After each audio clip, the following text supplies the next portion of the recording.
Libro del Génesis, capítulo 38, de los versículos 20 a 26. Judá envió el cabrito por medio de su amigo el adulamita para recuperar la prenda de manos de la mujer. Pero éste no la encontró.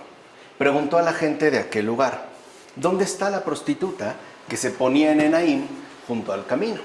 Le respondieron: aquí no ha habido ninguna prostituta. Él volvió a Judá y le dijo: no la he encontrado. E incluso la gente del lugar dice que ahí no ha habido ninguna prostituta. Respondió Judá: que se los quede para ella, no vayamos a ser objeto de burla. Yo he enviado este cabrito y tú no la has encontrado. Pasados unos 3 meses, le comunicaron a Judá: Tamar, tu nuera, se ha prostituido y además está embarazada debido a su prostitución. Dijo Judá: que la saquen fuera y la quemen. Cuando la sacaban, ella envió a decir a su suegro: el hombre a quien pertenece esto me ha dejado embarazada. Y añadió: comprueba por favor de quién son este sello, los cordones y el bastón. Judá lo reconoció y dijo: es más inocente que yo, puesto que no le di a mi hijo Selá. Y no volvió a tener relaciones con ella. Mira bien, ¿qué significa ella es más inocente que yo? Porque de entrada tendemos, ¿no?, como a culpabilizar aquello que nuestros criterios humanos como que señalan de inmediato. No obstante, lo que hemos visto es que en efecto el propio Judá reconoce con respecto a su nuera Tamar que ella es más inocente que él mismo. ¿Qué significa? O sea, es decir, ¿por qué ella tiene más razón que Judá? Porque ella no es ciertamente responsable de lo sucedido, ¿no? Esa es, digamos, como la postura de Judá. Yo, en cambio, me condeno a mí mismo y no me oculto ante ninguna prueba acusatoria. En efecto, Judá reconoce su culpa y no niega su fallo. Además, él mismo reconoce que lo sucedido se debió a que él no le había entregado a su hijo Selá. O sea, podemos decir que lo ocurrido se debía al incumplimiento de la promesa que Judá tenía establecido. O sea, el hecho de no mantener su palabra. Pues bien, quizá esto ocurrió por la razón que voy a exponer. Como Judá pensaba que ella había sido el motivo por el cual la muerte había asaltado a Er y a Onán, tuvo miedo y no le entregó a Selá, a pesar de que esto era lo prometido. Así pues, el fin era saber que aquello había sucedido por la maldad de ellos y no por causa de Tamar. O sea que si estos hijos de Judá, Er y Onán, habían muerto, no había sido por Tamar. O sea, no tenía absolutamente nada que ver con ella. En todo caso, si murieron fue debido a su propia maldad. No, pues era algo que involucrara o relacionara a Tamar. Por eso Judá tuvo relaciones con ella. Es decir, para que comprendiera que el motivo de aquellas muertes no era Tamar, sino la perversidad de aquellos, lo cual de hecho los convertía en culpables. O sea, digamos que dentro de esta ingeniosa sabiduría de Dios, el propio Judá tiene que aprender a no emitir juicios basados en falsos fundamentos. De hecho, el propio Judá tiene que aprender, pues, a no imputarle a las personas causas que de hecho no les corresponden, sobre todo cuando algunos aspectos o rasgos de perversidad están presentes en algunas personas y se pasan por alto. En consecuencia, tras reconocer su pecado, o sea, el pecado real de Judá fue el juzgar mal a Tamar. Judá libera de toda culpa a la propia Tamar y no tuvo más relaciones con ella, algo que también es importante de mencionar, lo cual entonces viene a dejar en claro lo siguiente: la que fue calumniada por el matrimonio fue justificada por la fornicación, como afirma Juan Crisóstomo en sus homilías sobre el Génesis. Y esto es muy importante, porque podemos preguntarnos, ¿nos queda claro el extraordinario proceder de Dios, el cual no necesariamente corresponde con nuestras humanas suposiciones? Aquí ya pues se nos está también enseñando, recuerden, siempre en orden a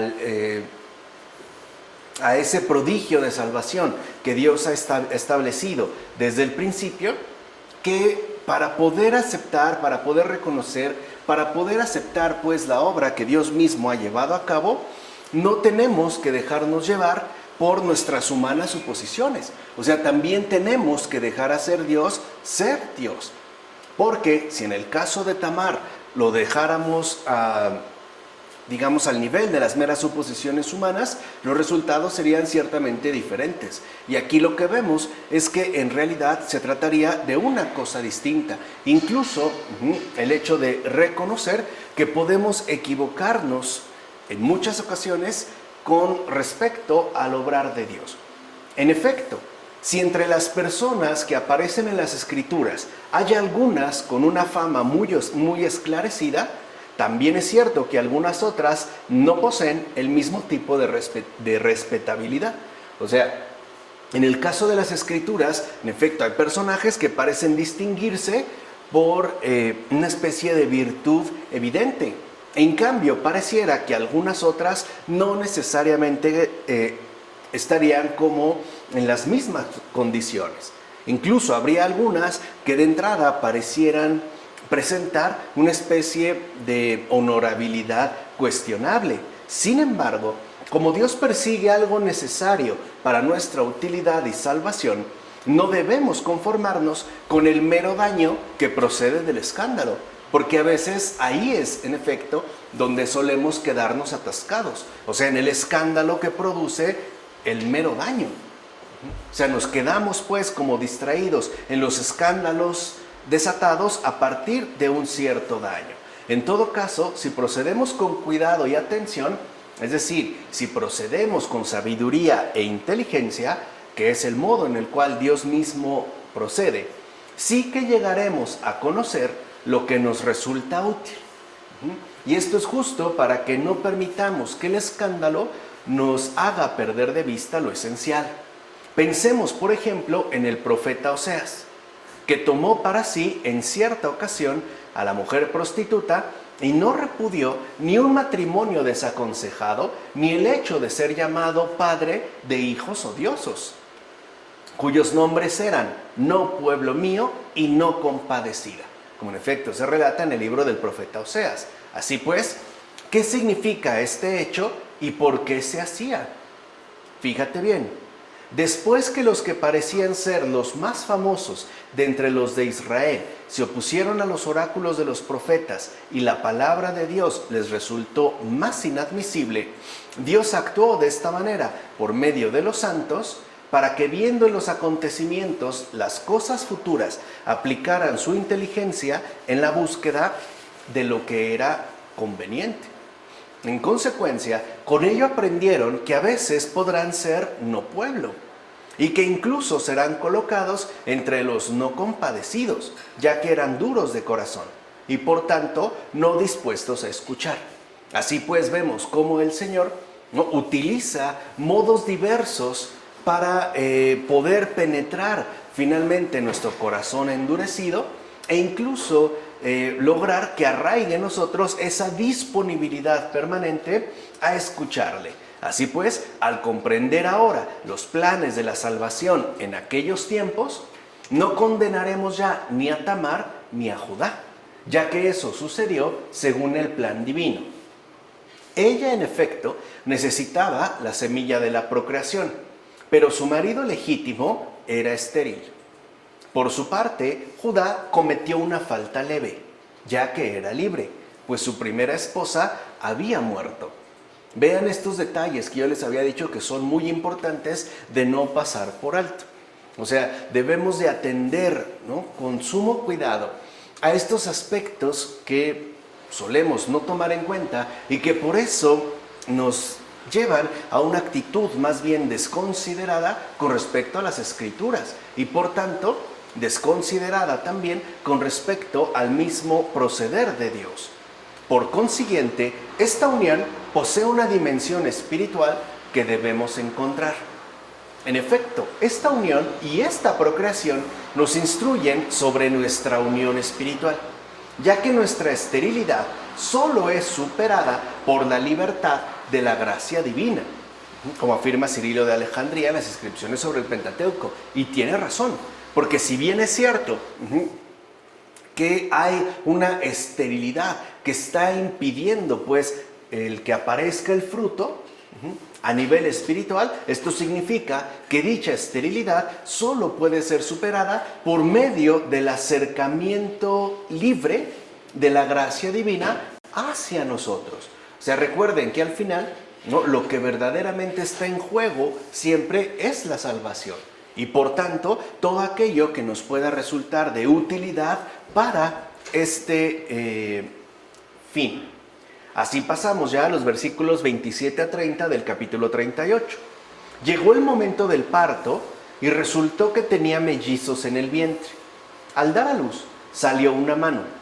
La agarró la comadrona y ató a la mano una cinta roja diciendo: este ha salido primero. Pero sucedió que retiró la mano y salió su hermano. Entonces ella dijo: ¿qué brecha te has abierto? Y le puso por nombre Pérez. Después salió su hermano con la cinta roja en la mano y le puso por nombre Seraj. Fíjense que podemos decirlo así, qué parto tan más insólito, ¿no? Tan lleno pues de elementos sumamente relevantes. Observa aquí la misteriosa predicción de lo que va a pasar. El primero en sacar la mano se vuelve a meter y salió su hermano. El primero, pues, dejó el camino libre al que era considerado el último. Digamos que parece ser, ¿no?, que toma la delantera, pero como que se retracta, se echa para atrás, y entonces el que era considerado al último ocupa el primer lugar. Y así el último, o sea, el que era el último, pues, dentro del nacimiento, de hecho, nació primero, mientras que el considerado primero llegó después de aquel. Por eso el último que nació primero se llamó Pérez, que significa brecha. Y el primero que nació segundo se llamó Seraj, que significa salida del sol. Ahora bien, lo ocurrido era una prefiguración de lo que habría de ocurrir. De hecho, no tiene nada que ver con algo natural. En efecto, ¿cómo va a ser posible que después de haber atado a la mano la cinta roja, el niño la retirara de nuevo y dejara paso al que venía detrás? Si no es por algún tipo de fuerza divina que dispuso las cosas de antemano. Seraj, ciertamente, era por tanto imagen de la iglesia, es decir, la salida del sol que comenzará a ir por delante. Pérez, por su parte, como primero, se movió hacia adelante y después se retiró. Representa la observación de la ley. O sea, justo como primero se adelantó pero después se retiró, representaría por tanto la observancia de la ley, la cual ingresó primero en el mundo para dar paso después a la luz del sol. Dicho brevemente, el modo judaico de la ley se dio el sitio a la iglesia según fuera dispuesto por Dios mismo, como afirma Juan Crisóstomo en las homilías sobre el Génesis. Y esto tiene, de hecho, que ver con aquel criterio, digamos, de orientación que el propio Señor nos dijo claramente, y es el siguiente: los primeros serán los últimos y los últimos serán los primeros. Pues bueno, desde aquí ya empieza a suceder. O sea, aquel pues que va por delante se retira y da paso, ¿no?, a este que ha abierto una brecha. Y este ahora que iba al último ocupará pues el primer lugar. Por eso es tan fundamental que nosotros entendamos por lo menos dos cosas principales. La primera, que este retiro por parte de el pueblo judío en torno a los planes de salvación de Dios no tiene que ver con un aspecto meramente humano. O sea, tampoco se trata de que hayan sido unos traidores y entonces despreciaron a Dios, decidieron mantenerse aferrados a su corazón. No, es algo que forma parte también de la disposición divina. Y por ende, y este es el segundo aspecto, que de igual manera, ahora el sitio primario que ha ocupado la iglesia en tanto salida del sol, no ha sido pues una especie de relevo meramente casual en torno a este pueblo que se retiró. No, es también el modo en el cual Dios ha dispuesto las cosas para que la salvación alcance a todos y cada uno de los seres humanos en este mundo. O sea, no se trata de que pues fallaron los judíos y entonces los cristianos, ¿no?, en términos de iglesia naciente, son los que vinieron a ocupar su lugar. De hecho, ya habíamos visto con anterioridad cómo también se espera, y de hecho eso es fundamental, la salvación del pueblo judío, pero hasta el último momento, o sea, es decir, en el último día. Quiere decir entonces que esto que llamamos judeocristianismo no tiene una base meramente histórica, como si se tratara de un evento ocurrido dadas ciertas circunstancias.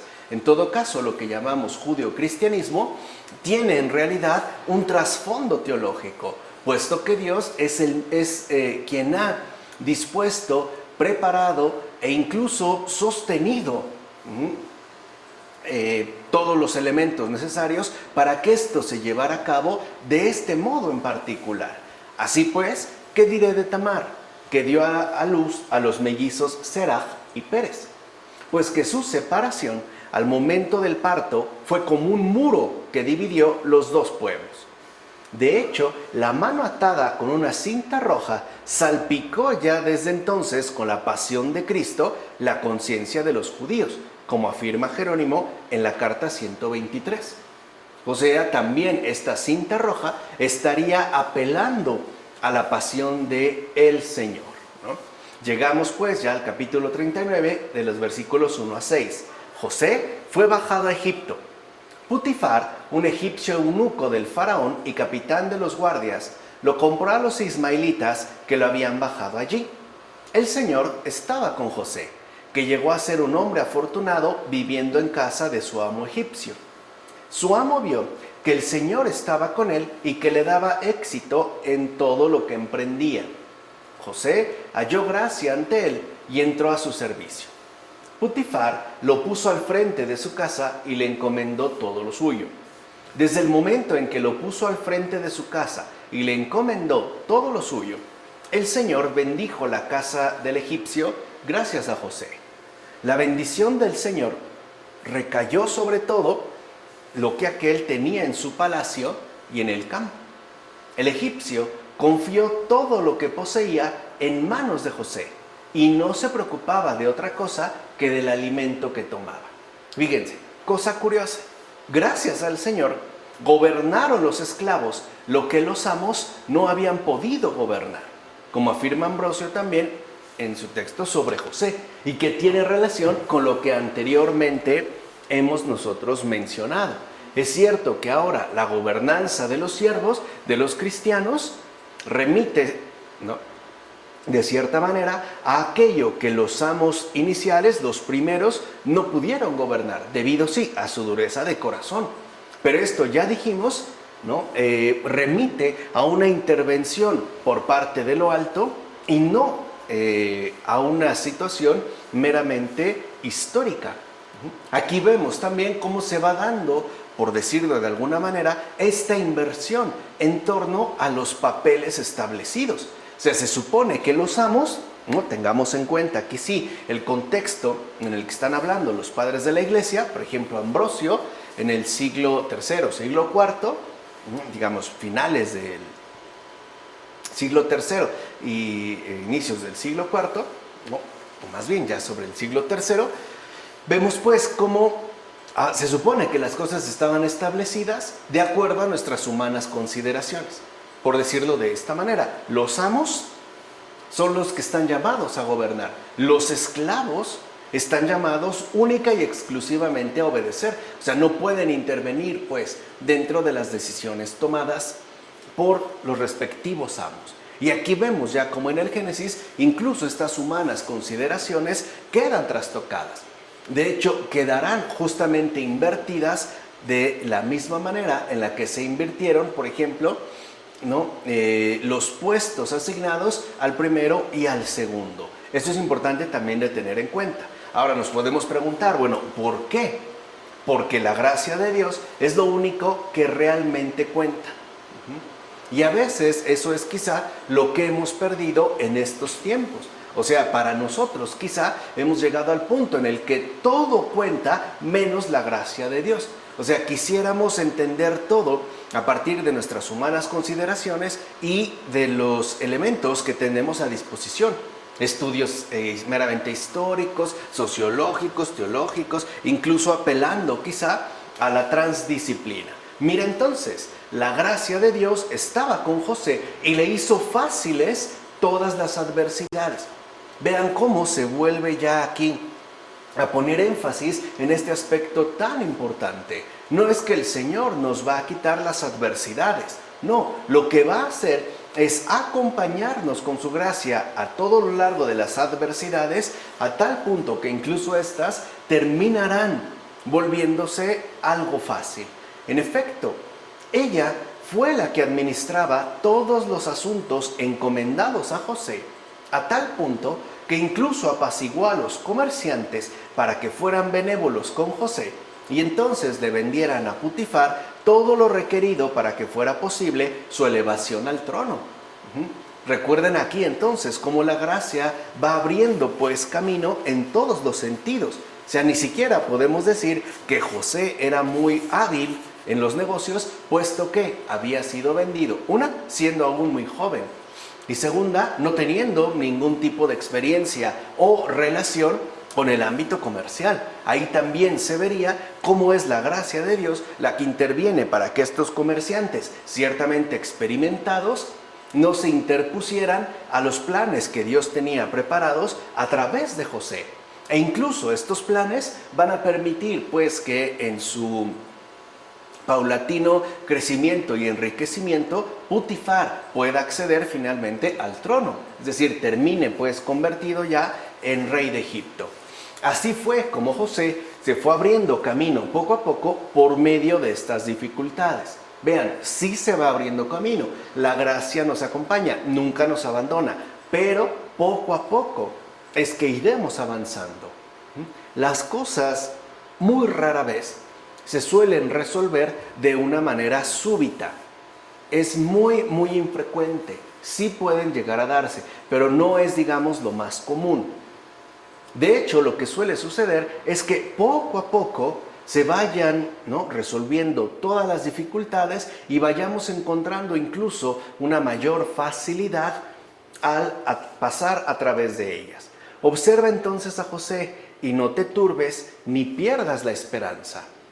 Porque eso es también uno de los grandes riesgos que tenemos en tanto creyentes, el quedar turbados por la serie de circunstancias que pueden presentarnos en torno a nuestra propia vida y por ende también a la desesperación, que es justo lo opuesto a la esperanza. O sea, el desesperar porque quizá las cosas no se resuelven, por lo menos no como nosotros quisiéramos o como nosotros esperamos, y vamos como decayendo. Recuerden, con Dios hay que aprender a ir paso a paso. Mira que él, es decir, José, ni siquiera se puso a pensar lo siguiente: ¿qué engañosos sueños he tenido? ¿Dónde está la bendición que me fuera anunciada? ¿Acaso no estoy preso de una esclavitud dolorosa? Voy cambiando de dueños, voy como pasando de uno a otro y hasta me veo obligado a mezclarme con pueblos distintos al mío.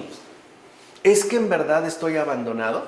¿Acaso la gracia pasa por este mundo sin fijarse en nosotros? Vean, o sea, aquí ya este padre de la iglesia, ¿no?, nos muestra aquello en lo cual de hecho nosotros sí solemos incurrir. Es decir, nos solemos quedar atrapados en toda esta cadena de pensamientos que se va haciendo cada vez más pesada y mucho más dolorosa. O sea, empezamos a cuestionarnos a través de nuestras humanas consideraciones todo lo que está sucediendo. Y por una parte no encontramos respuesta, pero sí malestar. Y por otra parte, una vez experimentado este malestar, pareciera entonces que nuestra fe se tambalea. Incluso, podemos decirlo así, amenaza con quebrantarse. Pues bien, nada por el estilo pensaba José. O sea, ni siquiera se detiene en estas humanas consideraciones. De hecho, no tuvo ni siquiera un mal pensamiento que le turbara por dentro. Porque recuerden que una cosa son las circunstancias que por fuera pueden ocurrir Pero al final lo que realmente importa es aquello que pasa interiormente en cada uno de nosotros. Ya lo vimos con los padres de la iglesia y es algo que también hemos insistido bastante, pero que vale la pena repetir una y otra vez, es que la turbación interior sobre todo proviene y tiene como inicio un mal pensamiento, que a su vez se irá articulando con otros malos pensamientos hasta generar una verdadera tortura interior. Por eso entonces, ¿qué hace José? Bueno, pues José permaneció esperando con paciencia. Ya habíamos dicho, como el Señor nos dijo, en efecto, en el caso de la fe, se trata, ¿no?, de ir esperando, confiando, ¿no?, una espera confiada que se transmite en esperanza, que es ahora ya lo que está viviendo, por ejemplo, José, ¿no?, en situaciones muy particulares. José, en efecto, se comportó mansamente, ya que el Señor estaba con él y por tanto era en verdad un ser humano afortunado, como afirma Juan Crisóstomo en las homilías sobre el Génesis. Y aquí hay otro elemento que también no podemos pasar por alto. Cuando hablamos de los mansos de corazón, remitiéndonos a lo que el Señor pronuncia, debemos comprender que estos mansos de corazón apela a un comportamiento muy definido. Este comportamiento tiene que ver en efecto con aquella actitud basada en una espera confiada. Esa es la mansedumbre. O sea, digamos que la mansedumbre tiene que ver, o los mansos de corazón, son pues aquellos que no desesperan y que confían en el Señor pacientemente en lo que poco a poco se van, dando las cosas. Quiere decir que los mansos de corazón no desconfían del Señor porque están convencidos que el Señor siempre está con ellos, siempre les va acompañando, pase lo que pase o suceda lo que suceda. Por eso Juan Crisóstomo no dudará en afirmar que justo por tal situación José es en verdad un ser humano afortunado, es una persona realmente afortunada. ¿Por qué? Porque al tener esta convicción, ninguna turbación puede alcanzarle, especialmente en términos interiores. Ahora bien, ¿qué quiere decir un hombre afortunado? Se refiere a todo aquel que le va bien, es decir, aquel al que la gracia de lo alto le abre camino por doquier. Y vean cómo ya, por ejemplo, en esta última frase, se pone al descubierto como este aspecto sustancial que hemos estado por lo menos señalando. El hombre afortunado es aquel al que la gracia de lo alto le abre camino por doquier. Y aquí está la clave, le abre camino. O sea, la gracia de Dios nos va a ir abriendo camino por doquier. Pero esta apertura, esta brecha que también el Señor nos concede, es algo que se va dando de manera concreta y paulatina. ¿Por qué? Porque es algo que está dado en nuestras circunstancias concretas de vida. Por ejemplo, según nuestra humana temporalidad. Aquí ninguno de nosotros, por ejemplo, siembra alguna semilla de maíz y al siguiente día ya tiene la cosecha. No, tiene incluso, ¿no?, que preparar la tierra. Bueno, el Señor hace exactamente lo mismo. Prepara todas las condiciones, muchas de las cuales incluso ni siquiera sospechamos o no alcanzamos a captar, pero Él sí, y se involucra. Por eso no es que se tarde, es que está abriendo camino poco a poco. Piensen, por ejemplo, antiguamente, cuando una persona quería abrirse camino para extraer, no sé, algunos metales preciosos. En el caso, por ejemplo, de la minería, no abrían o no lograban abrirse camino entre las grandes rocas, ¿no?, en un instante. Tenían que ir haciéndolo poco a poco. Incluso a veces podía pasar mucho por todos los requerimientos que eran necesarios para alcanzar este acceso. Bueno, lo mismo hace Dios. No atenta pues contra nuestra realidad, se involucra en ella y nos va abriendo camino. Quiere decir que también la gracia se toma su tiempo. O sea, no es algo pues que se dé de manera mágica, ¿no? Dios no es un mago con una varita. Es un ser vivo que en efecto está comprometido con nosotros y que siempre nos acompaña, abriéndonos pues camino. ¿O no es verdad que fue por dicha gracia que José floreció a tal punto que incluso se hizo evidente para su amo? No, el propio Potifar pues reconoció que ¿no?, esclavo suyo, José, estaba pues como bendecido. ¿Ves ya cómo crece aquel que es auxiliado por la mano del cielo? Ahora, ojo aquí, no necesariamente tendrá que ver con un crecimiento material, sino ante todo con un crecimiento espiritual. Aunque es verdad que lo material, asimismo el Señor, ¿no?, nos lo irá proporcionando según lo necesitemos. He aquí a José, un joven extranjero, cautivo y esclavo, a quien su amo le encomienda todas sus cosas. ¿Por qué razón? Porque además de la ayuda divina, José aporta su carácter propio. Es decir, que todo lo hacía con una disposición en verdad excelente, como afirma Juan Crisóstomo en las homilías sobre el Génesis. Y aquí podemos entender, ya ahora sí, a qué nos referimos cuando hablamos de mansos de corazón. ¿Qué es entonces aquello que caracteriza a los mansos de corazón? Pues esta disposición permanente que se traduce en términos de una espera confiada. José, pues, de ninguna manera da vía libre a la grandeza, ni se deja llevar por humanos arrebatos. Se mantiene tranquilo y sereno, auxiliado en todo momento por la gracia. Y esto es algo que incluso Potifar va a reconocer. Por último, veamos lo siguiente. Dios deseaba poner en total seguridad a José, pero no lo sacó de la esclavitud, ni se apresuró a liberarlo.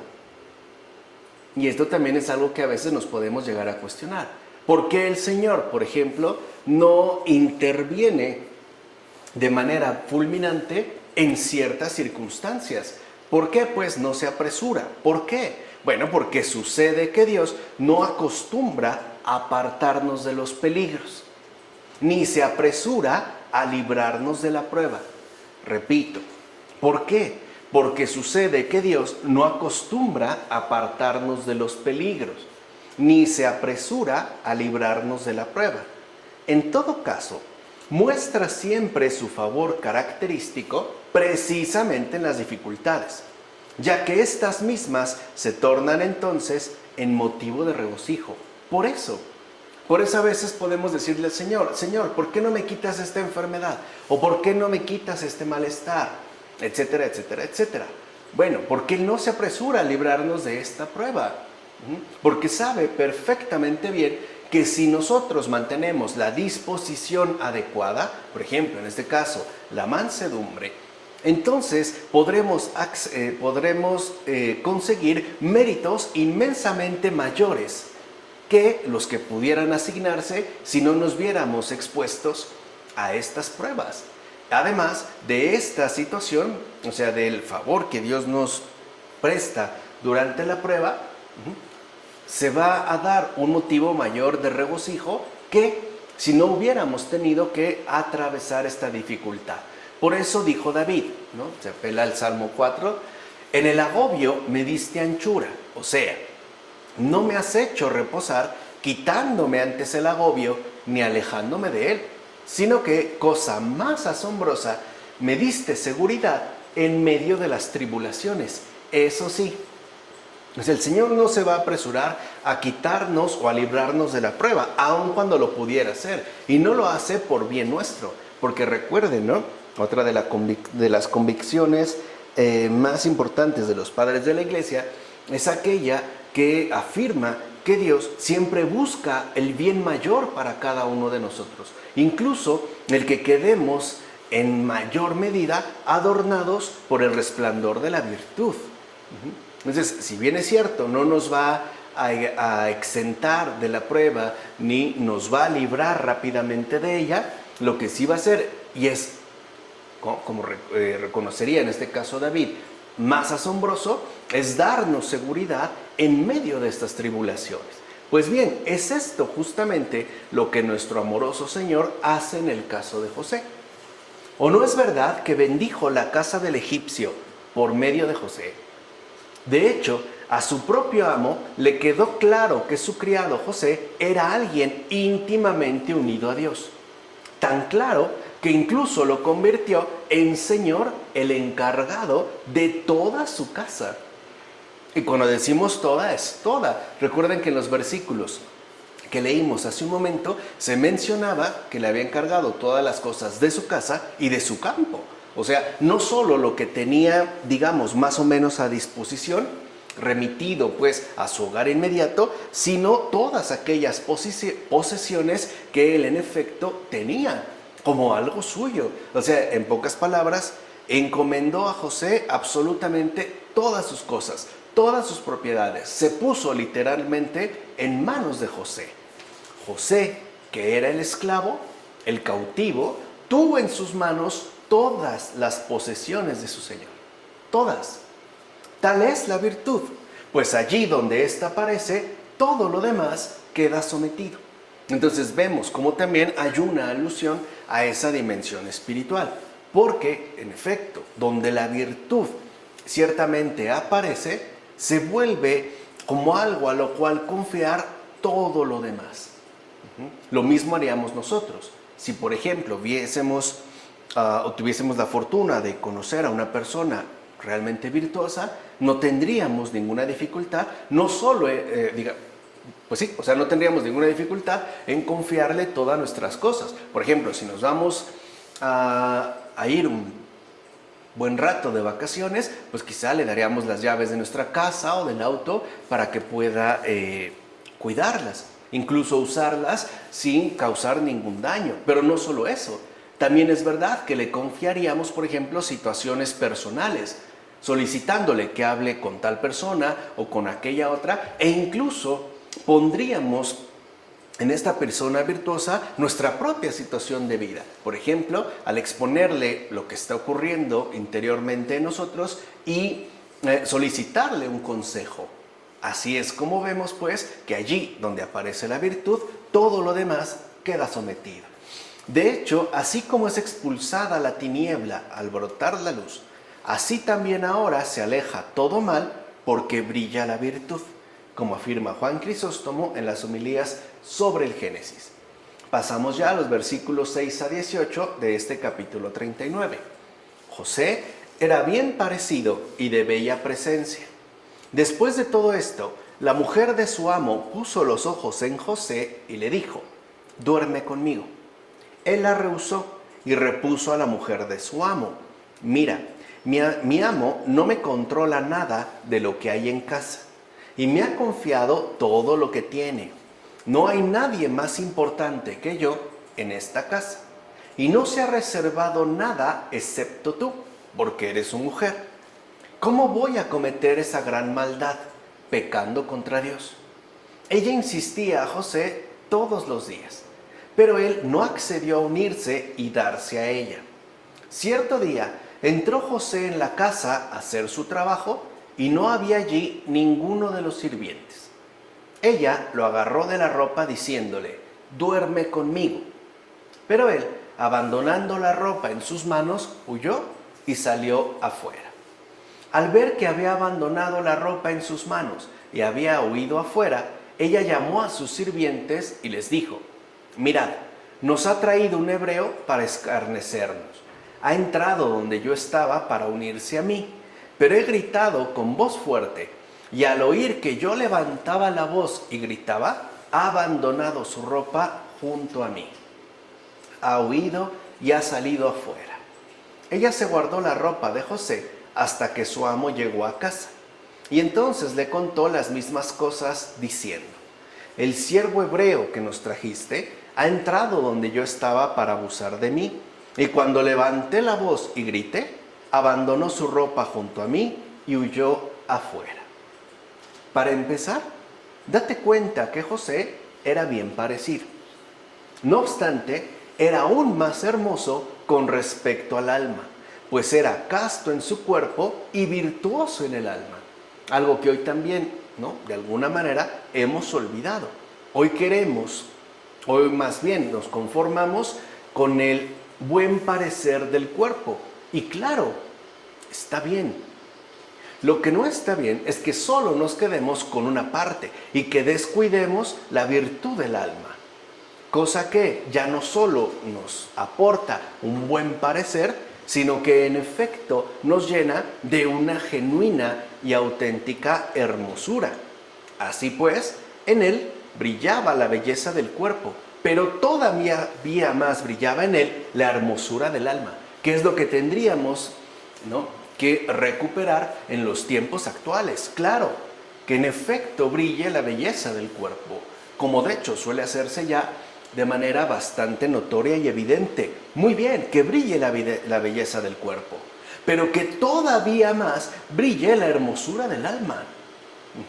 O sea, que no solo se quede pues en una mera apariencia, sino que se trate de una verdadera consistencia, me atrevo a decirlo así, una verdadera coherencia entre nuestro exterior y nuestro interior. En consecuencia, José reconoce que la belleza del cuerpo no debe ser un obstáculo para la salvación. O sea, tampoco se trata de que debemos nosotros desfigurarnos, ¿no?, y maltratarnos para alcanzar un cierto grado de fealdad. No, o sea, el propio José se da cuenta y sabe muy bien que la belleza del cuerpo no debe ser un obstáculo de la salvación. Y de hecho, no lo es en la medida en la que en efecto esta belleza del cuerpo se ve superada por la hermosura del alma. ¿Por qué hemos de hacer de una gracia corporalmente recibida una desgracia que compromete gravemente nuestra alma, como afirma Cromacio en el sermón? Y esto es algo que quizá, al menos en los tiempos recientes, deberíamos de estar tomando muy en cuenta. ¿Por qué hemos de hacer de una gracia corporalmente recibida, por ejemplo, un rostro muy bello o un cuerpo muy bien proporcionado, incluso muy lindo, ¿no?, una silueta muy bella? ¿Por qué tendríamos que convertir esta gracia recibida en una desgracia que no solo va a comprometer gravemente nuestra alma, sino que se va a convertir también en un elemento perjudicial y nocivo para muchas otras personas?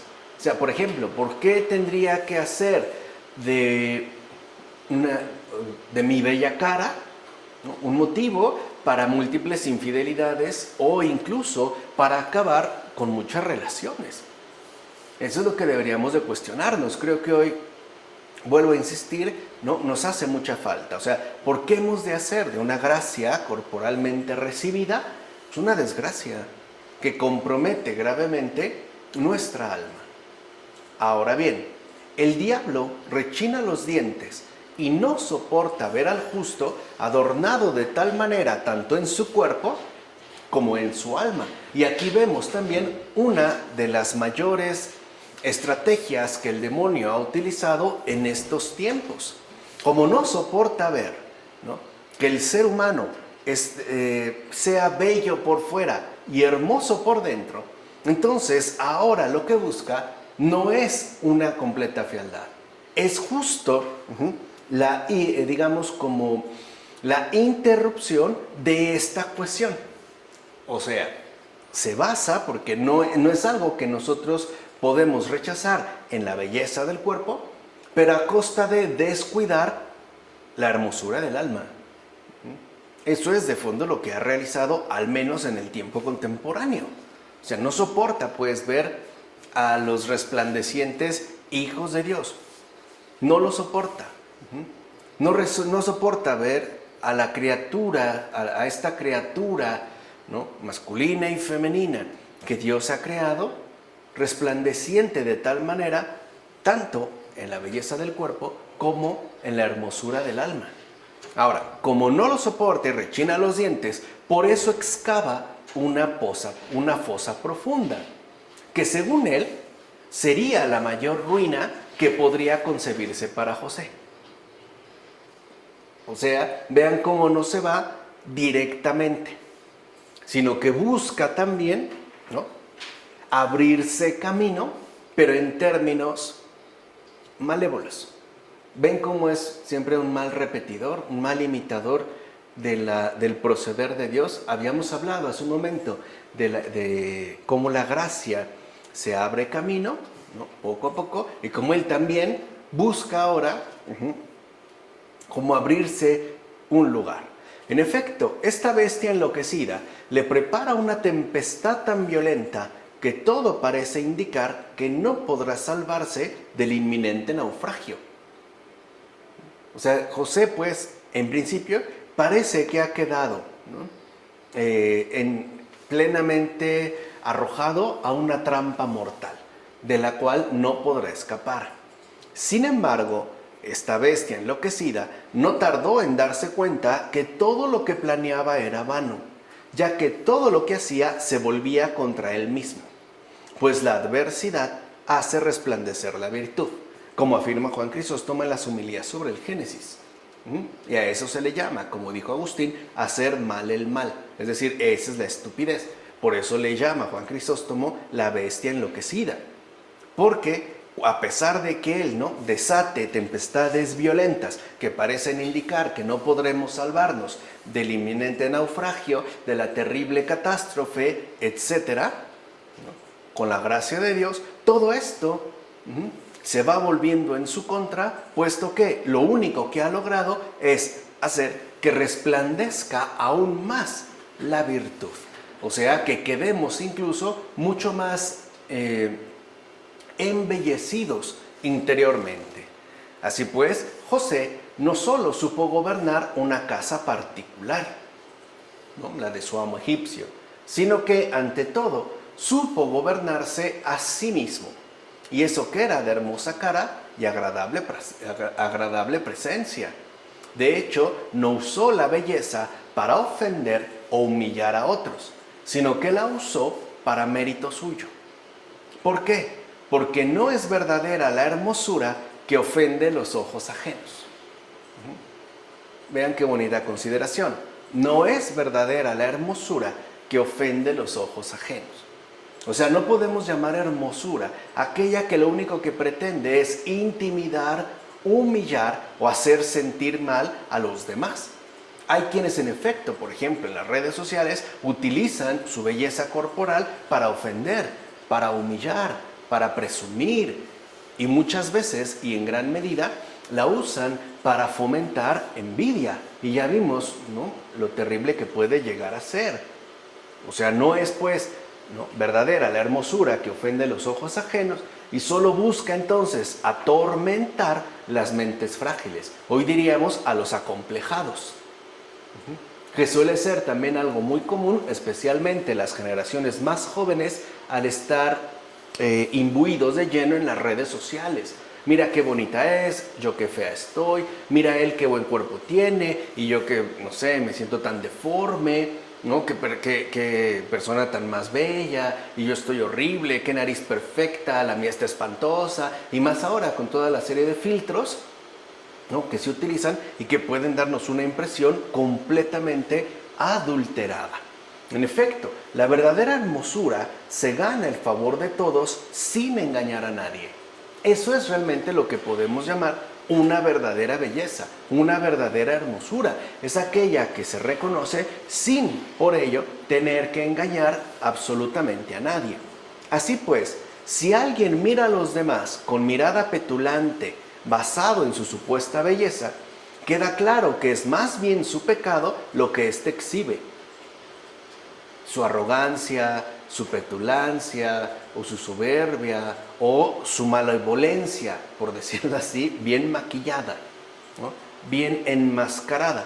Por eso, la mujer del amo egipcio puso los ojos en José sin que éste siquiera se exhibiera. Es más, José ni siquiera la acosó o se le insinuó. En todo caso, ella fue la que tendió sus redes y finalmente cayó en su propia trampa.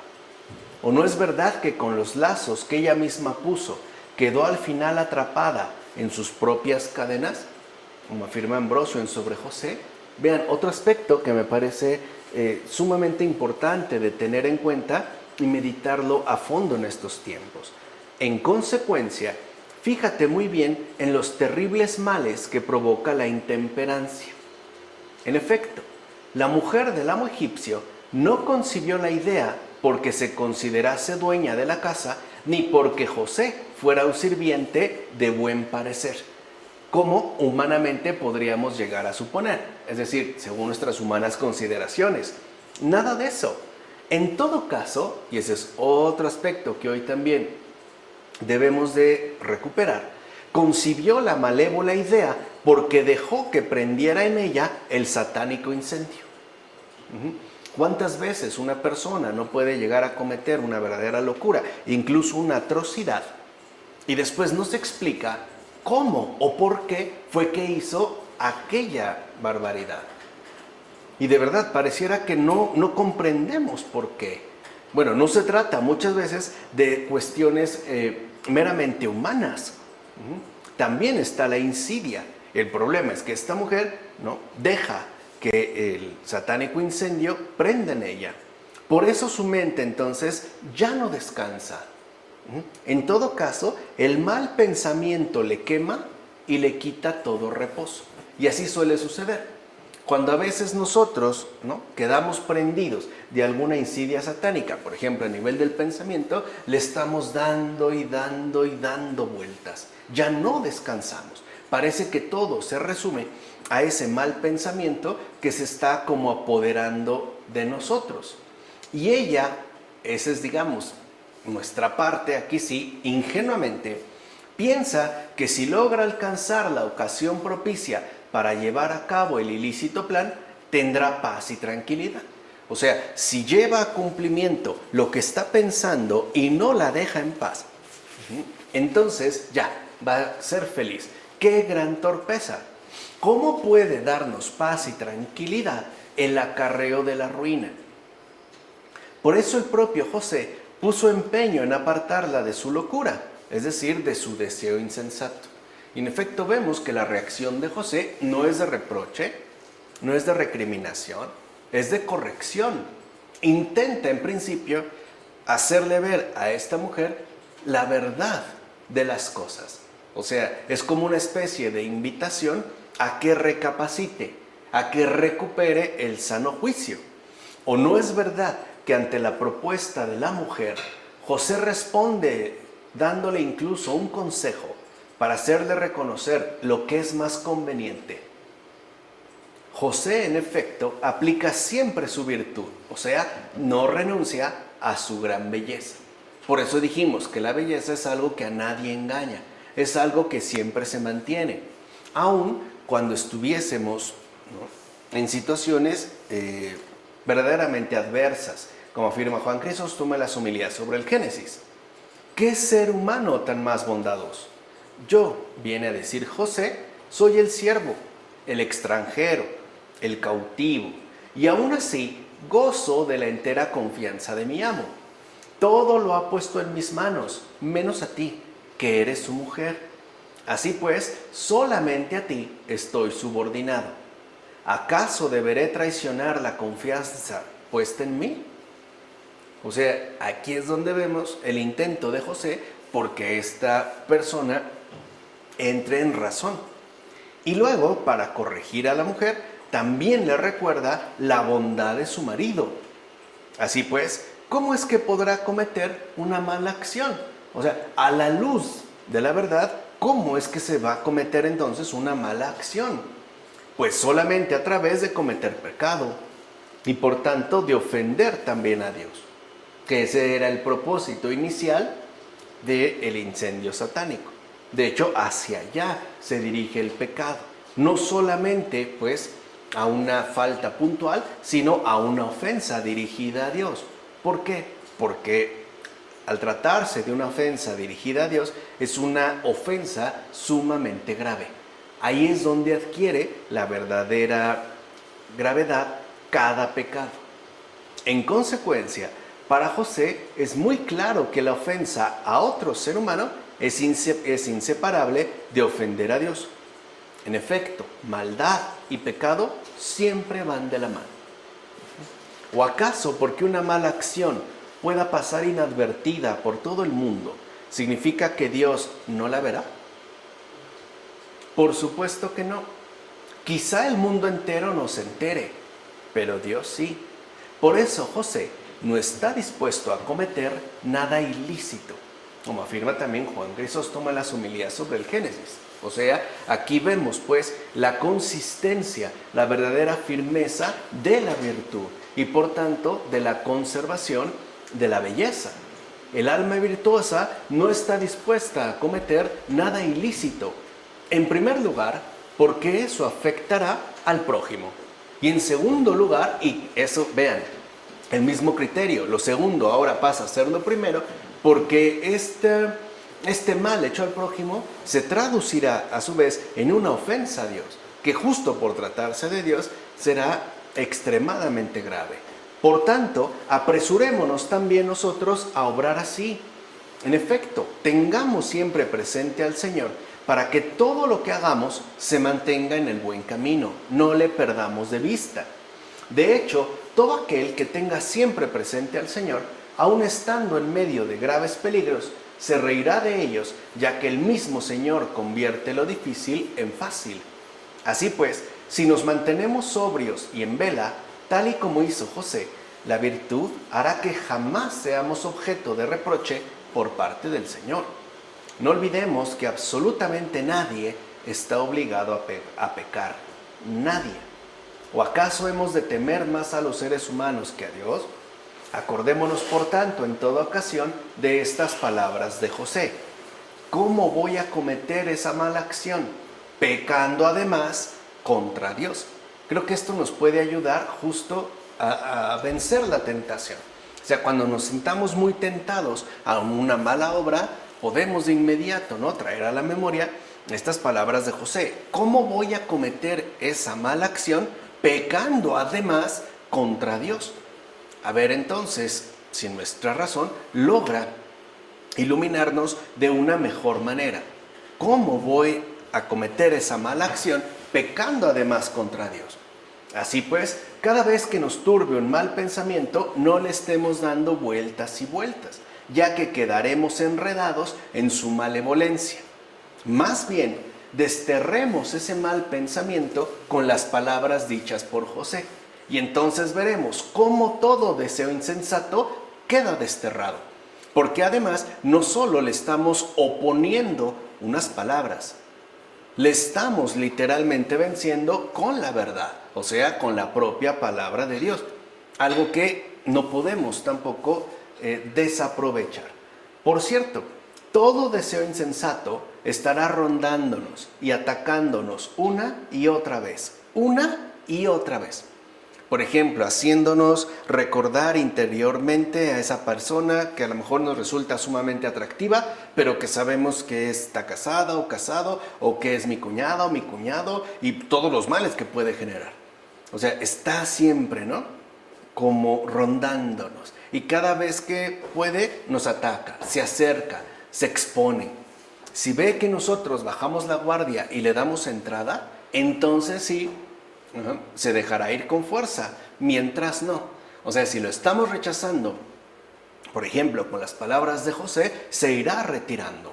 Pero no quiere decir que desaparecerá, a menos que esta tentación ya se dé cuenta de que la virtud de nosotros está de tal manera arraigada que será imposible hacernos caer de esa manera.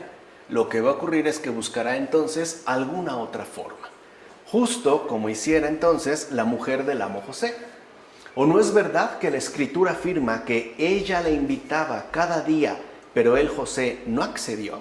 O sea, no fue solo una vez, no fue algo que llegara de improviso, ¿no? La propia Escritura dice que estuvo, ¿no?, aquí sí, acosando a José día tras día.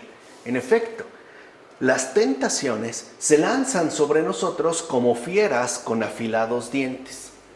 Así pues, no tomemos a la ligera lo que nos dice la Escritura. De hecho, lo insólito no es el ataque continuo de las tentaciones. Eso es realmente lo que no nos debe de preocupar tanto, sino el hecho mismo de no entregarse a ellas. Eso sí que es insólito. Eso sí que es literalmente asombroso, meritorio, virtuoso, pues. Por eso José aparece como ejemplo de virtud. Una virtud que, como ya sabemos, recibe siempre la ayuda del cielo. Esta virtud, en efecto, recibe el auxilio de Dios para vencer en el combate. De hecho, con tal ayuda, queda incluso fuera de las redes que pretenden atraparnos. Por eso José se marchó de allí desnudo, es decir, vestido con el traje de la castidad. Y no solo eso, sino que su propia desnudez aparecía entonces como más brillante y resplandeciente todavía. Esta es pues la verdadera belleza interior, porque en efecto José no va avergonzado. Sabe que se ha mantenido en rectitud, sabe que no ha ofendido ni a su prójimo y mucho menos ha pecado contra Dios. Así es donde se mantiene la verdadera belleza interior. Ahora bien, aquella mujer, ¿en verdad amaba a José o solo se amaba a ella misma? Pienso que ni lo amaba a él, ni ella misma se amaba. Si lo amaba, ¿por qué quería entonces perjudicarlo? Y si se amaba a sí misma, ¿por qué quería entonces denigrarse y perecer? Así pues, en aquella mujer no estaba la llama del amor, sino el veneno de la lujuria, es decir, su insano ardor. Y a veces eso es lo que sucede en tiempos recientes. Confundimos amor con el veneno de la lujuria, con un insano ardor. Si amamos a una persona, ¿por qué queremos perjudicarle? Y si decimos que nos amamos a nosotros mismos, ¿por qué incluso estamos dispuestos a denigrarnos? Pero José sí que sabía lo que ella desconocía, o sea, que la verdadera belleza proviene de la luz del corazón. Por supuesto, esta hermosura no está al alcance del ojo corrompido.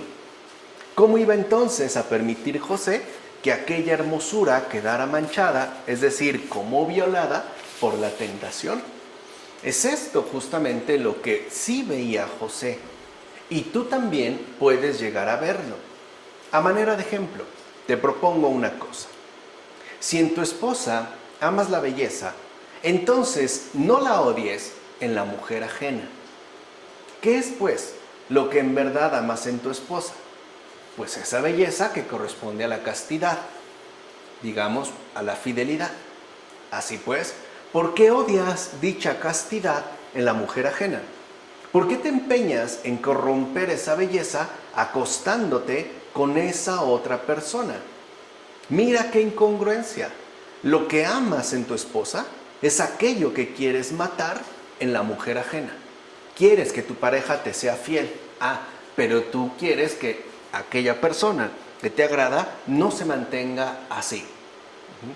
Quieres, pues, ¿no?, conservar, pero al mismo tiempo acabar, destruir. Claro, eso sí, en una persona ajena. ¿Cómo podrás entonces orar? Es decir, ¿cómo podrás ser agradable a Dios si eres asesino de la castidad? Respeta, pues, en la mujer ajena lo que anhelas guardar en la tuya, la fidelidad. Porque sí, nosotros, por ejemplo, exigimos fidelidad de nuestras parejas, pero nos enoja cuando alguien no nos hace caso, cuando alguien no cae en nuestras redes, cuando alguien, pues, no se pone en nuestras manos. Hasta nos podemos sentir sumamente heridos o lastimados. Veamos, pues, en qué incongruencias solemos incurrir, ¿no? Bueno, esto lo afirma Cesario de Arles en el sermón. Además, date cuenta ya de lo siguiente. El adulterio comienza con los ojos y avanza a través de las palabras. ¿Cómo puede resistirse ya a las palabras el que ha caído en la trampa engañosa de los ojos? Y en efecto es así. Por ejemplo, vemos a una persona que nos resulta sumamente atractiva, la hemos visto, empezó por los ojos, y lo que viene a continuación es la exposición de las palabras. Hola, qué guapa, qué guapo, estás sola, te acompaño, con quién vienes, cómo te llamas, me das tu número. Pero fíjense cómo empezó, o sea, y aquí podemos ver esta suerte como de materialización, ¿no?, de la tentación. Comienza, por ejemplo, por los ojos, con una mirada, y después tiende a materializarse, por ejemplo, a través ya de la exhibición de las palabras. En todo caso, la defensa es posible cuando el afecto es aún libre. De hecho, por no poseer tal libertad, José no llamó a la mujer de su amo señora suya. Y es cierto, en ningún momento le dice señora. Pues ¿cómo iba a ser señora la que no tenía capacidad de dominarse a sí misma? ¿Acaso una señora hace proposiciones deshonestas a los que le son inferiores? En todo caso, el señorío corresponde al que no cayó en las fauces de la trampa, a quien no se dejó atrapar en los lazos de la seducción, en fin, a quien no le aterró el miedo a la muerte e incluso prefirió permanecer libre antes que pecar. En efecto, solamente es libre el que ve que lo repugnante no se puede unir a la gracia. Por eso José huye de aquel crimen perpetrado y huye libremente, ya que es libre para rechazar el pecado y por tanto la culpa. En consecuencia, he aquí lo que debes aprender. Eres libre para rechazar el pecado. De hecho, para eso se te concedió libertad, no para hacer lo que quieras. Ya lo hemos dicho en otras ocasiones. Eso sería más bien estupidez. No, eres libre para rechazar el pecado. Tienes esta posibilidad siempre a tu alcance. Mira bien que el pecado no es solo escurridizo, sino insistente e insolente. Y en efecto es así. Se cuela, ¿no? Se vuelve escurridizo. Además insiste, dijimos, a veces con mayor o menor fuerza. Y a veces sí, ya de plano se presenta con insolencia. Por ejemplo, podemos estar pensando en alguna persona que nos resultó atractiva, que entró literalmente por nuestros ojos, y a lo mejor hay una insistencia, ¿no?, de estarnos acordando de ella, qué estar haciendo, pero a lo mejor ya se vuelve insolencia cuando incluso fantaseamos con esa persona a otros niveles. Así se da. En efecto, el pecado te enreda con su insolencia para poder arrebatarte tu libertad con insidia y audacia. Ten pues mucho cuidado y sigue el ejemplo del buen José, ese gran ser humano que vendido ignoró la esclavitud, que no deseó siendo él deseado, que no se dejó doblegar por la insistencia del pecado, que de hecho huyó y salió corriendo cuando ya estaba incluso agarrado por la tentación. Recuerden que la mujer literalmente le echó las manos encima, o sea, lo tenía agarrado de su vestido. La tentación, en efecto, buscará tocarte para sujetarte. Entonces, vean, pasamos de los ojos a las palabras a las manos. Buscará tocarte para sujetarte. Pero José ni siquiera se quedó ahí atrapado, pues se alejó abandonando los vestidos que lo tenían retenido y se alejó del crimen. Huyó, es cierto, pero desnudo, ya que iba bien revestido con el pudor, la castidad y la libertad. En todo caso, solo está desnudo quien ha sido desvestido por el pecado. O sea que lo que nosotros llamamos desnudez no solo corresponde a nuestras humanas consideraciones, tiene un verdadero sustento espiritual. Repito, solo está desnudo quien ha sido desvestido por el pecado, no el que conserva, ¿no?, la virtud en alto. Ahora bien, no olvides que Adán se quedó desnudo después de quebrantar el mandato divino. De hecho, quedó por completo despojado con la deuda del pecado mortal. Por eso tuvo miedo y se escondió. Es decir, entendió que estaba desnudo porque había perdido el adorno de la protección divina. Mira pues que estás considerando una cosa realmente importante. En efecto, estaba desnudo el que no se quitó la ropa, porque Adán no traía ropa. Estaba desnudo el que no se quitó la ropa y no estaba desnudo el que abandonó el vestido en aquella ocasión. ¿Se dan cuenta entonces cómo nuestras humanas consideraciones no son suficientes para captar lo que el Señor nos quiere transmitir? Por eso debemos dejarnos auxiliar por la gracia. Este último, o sea, José, el que no estaba desnudo, el que abandonó el vestido, este último José no estaba desnudo porque conservó en sí las ropas de las virtudes, es decir, aquellas ropas que Adán perdió. Y quedar sin virtudes, esa sí es desnudez, como afirma Cesario de Arles en su sermón.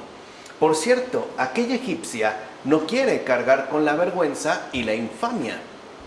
Por eso acusa al joven José diciendo que las locas proposiciones de ella las había dicho él, y con ello pretende engañar a todos.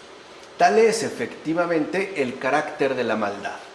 Siempre hace la guerra a la virtud con la intención de imputarle a ella sus propias faltas. La maldad siempre calumnia a la virtud, siempre. De hecho, como aquella mujer esposa del amo egipcio, se atribuyera a sí misma una máscara de pureza y castidad para esconder lo que trae entre manos, como afirma Juan Crisóstomo, algo que me parece muchos de nosotros podemos reconocer. Por último, date cuenta de lo siguiente. Siendo José aún joven, venció la insolencia de aquella mujer egipcia. Ella, por su parte, agarraba con gran violencia su vestido para obligarle a pecar contra su voluntad. Por eso José se despojó de su vestido y se alejó de aquella insidia para vencer la tentación. Después de esto fue calumniado con falsas acusaciones. Pero José no renunció a la virtud. Además, fue enviado también a la cárcel, como ya veremos la siguiente ocasión, a partir de los otros versículos. Pues bien, Cristo también estuvo entre los paganos en la persona de los apóstoles, quienes incluso llevaban en sus cuerpos las cicatrices de él. No obstante, todos ellos renunciaron a los ropajes del mundo y por ende andaban muy lejos de los deseos ofensivos. Además, se tendían acechanzas contra ellos y eran calumniados por los que acostumbraban considerar como insoportables a los que quieren vivir en Cristo. Así pues, sufrieron grandes pruebas y fueron hechos cautivos. Sin embargo, nunca dejaron de tener presente a Cristo que dice: si fuerais del mundo, el mundo amaría lo suyo. Pero como no sois del mundo, por eso el mundo os odia, como afirma en el Evangelio de Juan. Ahora entendemos por qué aquella mujer despreciaba a José, como afirma Cirilo de Alejandría. Entonces vemos cómo en estos versículos se dan elementos muy importantes donde aquella figura que ahora empieza a despuntar es José. Sobre todo, insisto, remitido ya a circunstancias muy concretas que sin mayor dificultad pueden ser referidas a nuestra propia situación de vida. Bueno, hasta aquí le vamos entonces a dejar y ya continuaremos la siguiente ocasión. Del Padre, del Hijo, del Espíritu Santo. Amén.